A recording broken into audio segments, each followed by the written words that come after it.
Hello et salut à tous, j'espère que vous allez super bien. Ici Jack Highlander. Alors, cher ami, aujourd'hui, j'ai l'immense plaisir de te parler du cerveau collectif. Autrement dit, la notion du principe de l'effort organisé. Comment forme-t-on bien sûr ce cerveau collectif? Alors, à quoi sert le cerveau collectif?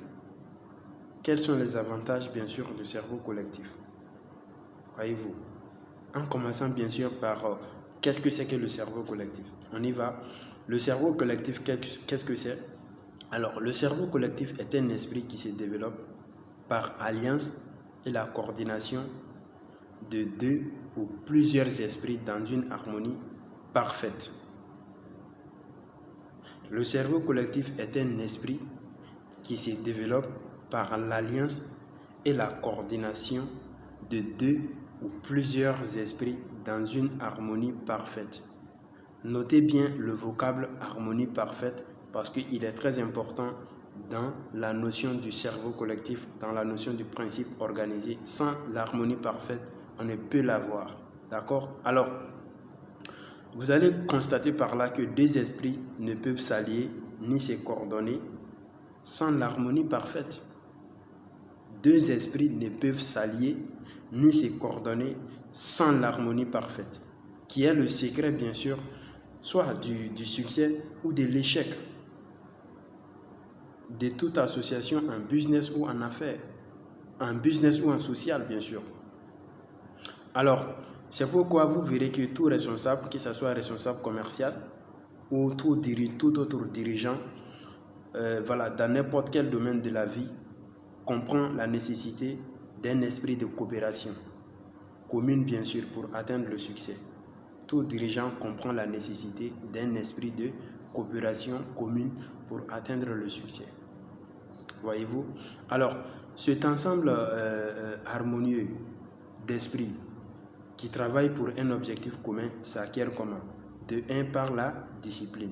La discipline est une condition sine qua non pour aboutir au cerveau collectif, pour réussir le principe de l'effort organisé. Alors, qu'est-ce que ça se passe? Alors, d'abord, il y a la discipline. Ensuite, les esprits individuels vont se mélanger. C'est-à-dire que le leader fera de telle sorte que les esprits individuels se mélangent pour former un seul esprit. D'accord? Alors, le mécanisme des esprits individuels est complètement modifié. Au sein de toute association, dans vos familles, il faut modifier le mécanisme des esprits individuels pour les assembler afin de donner naissance à ce qu'on peut appeler le cerveau collectif. Pour le succès dans une harmonisation parfaite. D'accord? Cependant, je vous dirais qu'il y a plusieurs méthodes applicables pour former ce cerveau collectif. Cependant, il appartient à chaque leader d'adopter, d'utiliser sa propre méthode au sein de son équipe pour coordonner bien sûr ses esprits, les esprits de son équipe. Chaque leader est libre d'adopter la stratégie qui lui convient pour réussir à donner naissance au cerveau collectif au sein de son association, au sein de son entreprise. Alors, vous allez constater que dans aucun groupement, dans aucune famille, dans aucune association, on ne peut former un cerveau collectif si un seul individu a un esprit négatif ou répugnant. Pourquoi? Parce que tout simplement, les esprits positifs et les esprits négatifs ne peuvent pas s'allier dans une harmonie parfaite. Et lorsque les esprits négatifs et les esprits positifs se retrouvent, ils ne peuvent pas s'assembler, ils ne peuvent pas se coordonner dans une harmonie parfaite pour donner naissance à un cerveau collectif. Voyez-vous? C'est pourquoi d'ailleurs, les grandes compagnies commerciales, pourquoi est-ce qu'ils se réunissent au moins une fois par semaine au sein de leur entreprise? Pour bien sûr fusionner les esprits individuels. Les grandes compagnies, au sein des grandes compagnies, que ce soit commerciales ou autres, se réunissent au moins une fois par semaine pour fusionner les esprits individuels afin de donner naissance à un cerveau collectif au sein de leur entreprise. Tout dirigeant qui n'arrive pas à prêter attention à ce fait va difficilement connaître le succès. Peu importe le plan, la stratégie adoptée, lorsque l'harmonisation entre les esprits manque, il n'y aura pas de succès. Et il faut obligatoirement un cerveau collectif pour aboutir bien sûr au succès. Dans toute association, à commencer par les familles.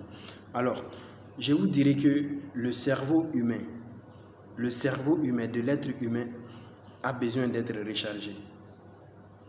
De la manière que vous rechargez vos téléphones, vous rechargez lorsqu'il n'y a pas de crédit téléphonique, vous prenez recharge.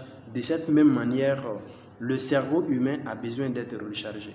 Mais comment et quand?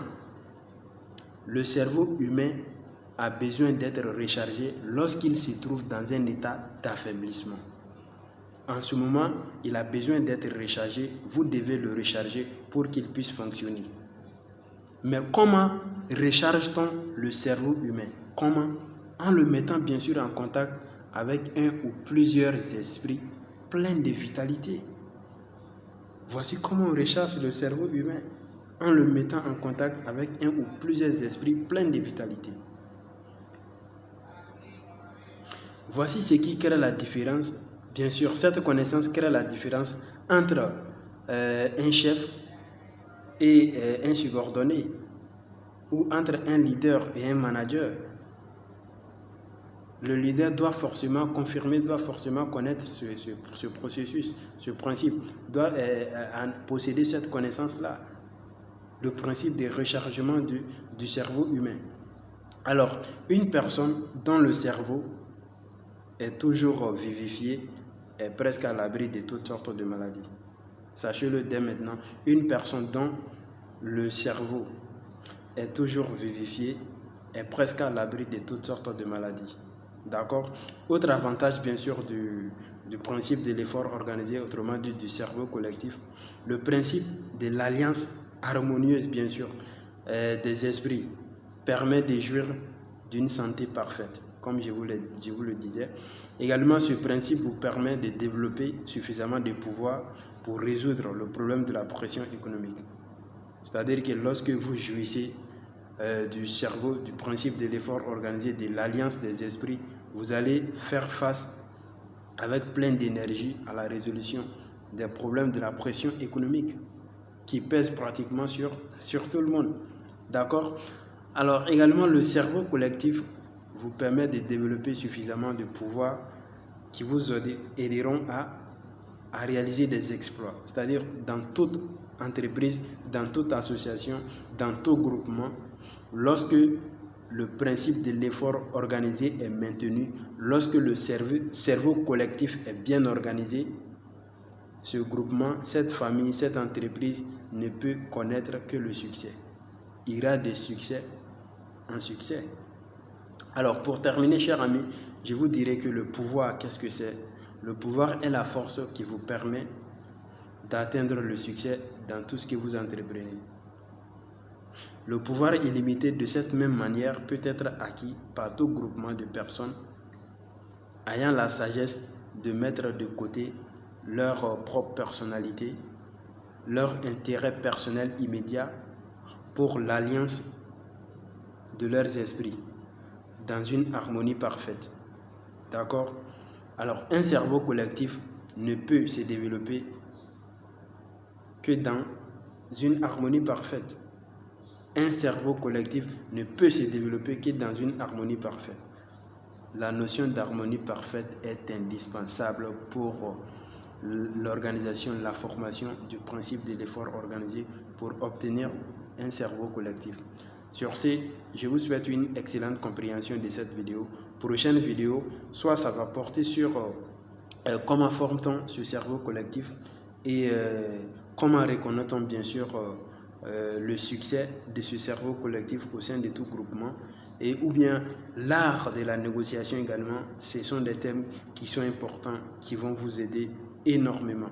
D'ici là, portez-vous bien, une bonne compréhension. Au revoir, Jack Highlander.